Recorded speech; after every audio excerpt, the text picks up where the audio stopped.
পরিবারে যারা পুরনো আসবাবের মতোই অপ্রয়োজনীয় বা সংসার জীবনে যারা দুকুলহারা, তাদের কারো কারো ঠাঁই হয়েছে প্রবীণ নিবাসে। ঈদের দিনটা অন্যান্য দিনের মতোই তাদের কাছে স্বাভাবিক। ঈদের দিন আপনজনকে কাছে না পাওয়ার কষ্টে সকল প্রকার আনন্দ থেকে তারা বঞ্চিত। তাদের ছেলে মেয়ে ভাই বোন নাতি নাতনি থাকার পরও আজ আপনজন বলতে তাদের কেউই নেই। এমনকি ঈদের দিনও তাদের খোঁজ নিতে আসে না পরিবারের কেউ। তাই চোখের জলেই কাটে তাদের ঈদ উৎসব। বিস্তারিত জানাচ্ছেন ফাহিম মোনায়েম।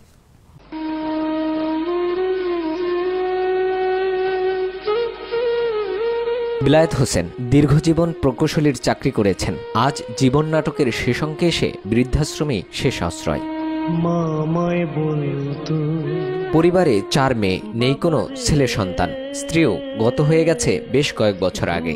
মেয়েদের বিয়ে হয়ে যাওয়ায় দেখভাল করার মতো কেউ না থাকায় বাড়িঘর ছেড়েই থাকতে হচ্ছে এই বৃদ্ধাশ্রমে।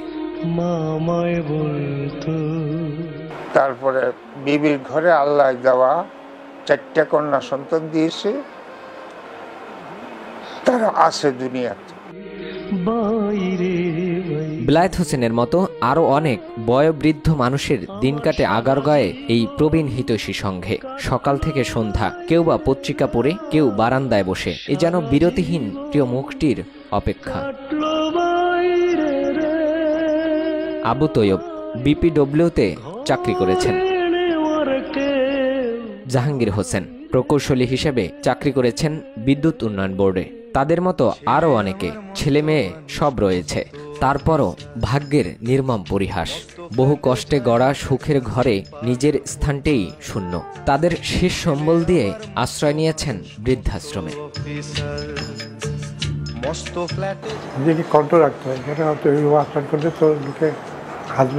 পিতা মাতা জগতের শ্রেষ্ঠ গুরু, এখানেই করো সাধনার শুরু। হৃদয় দিয়ে করো সেবাদান, তাদের দেখাও যথা সম্মান। কিন্তু অধিকাংশই অর্থের অভাবে জীবনের শেষ দিনগুলো পার করছেন অনাহারে কিংবা অর্ধাহারে।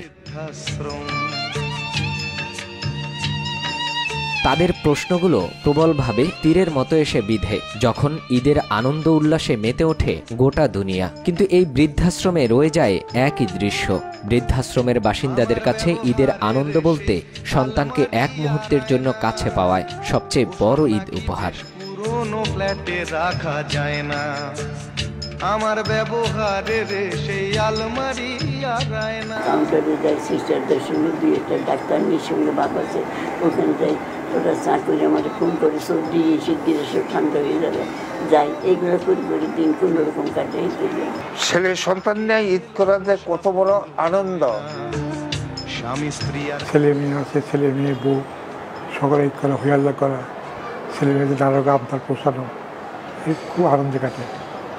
আর এখানে তো ঈদ তো নিয়ে আনন্দ, কোনো আনন্দ নেই। এটা তো ফিল করি অবশ্যই এখন, যেহেতু ছেলে মেয়ে কাছে নাই। ছেলে মেয়ে কাছে থাকলে আইসা সালাম দিত, 100 টাকা একদিন দিত, এখন সেটা থেকে আমরা এখন বঞ্চিত। এসব প্রবীণদের কষ্টের সাথে যতটা সম্ভব তাদের সাধ্যমতো চেষ্টা করেন তাদের হাসিখুশি রাখার প্রবীণ হিতৈষী সংঘের কর্মকর্তারা। পরিবার থেকে বাইরে থাকলে পরিবার সম্পর্কে তো মন কষ্ট হবে, এটা তো স্বাভাবিক। এবং দুধের স্বাদ তো আর ঘোলে মেটানো যায় না, তা আমরা চেষ্টা করি তারা পরস্পর থাকেন। আমরা বিভিন্ন অনুষ্ঠান আয়োজন করার চেষ্টা করি। এত কিছুর পরও এই বাবা মায়ের শেষ চাওয়া সন্তানের সাথে যেন তাদের এই পরিণতি না হয়। ফাহিম মোনায়েম, TVN 24, ঢাকা।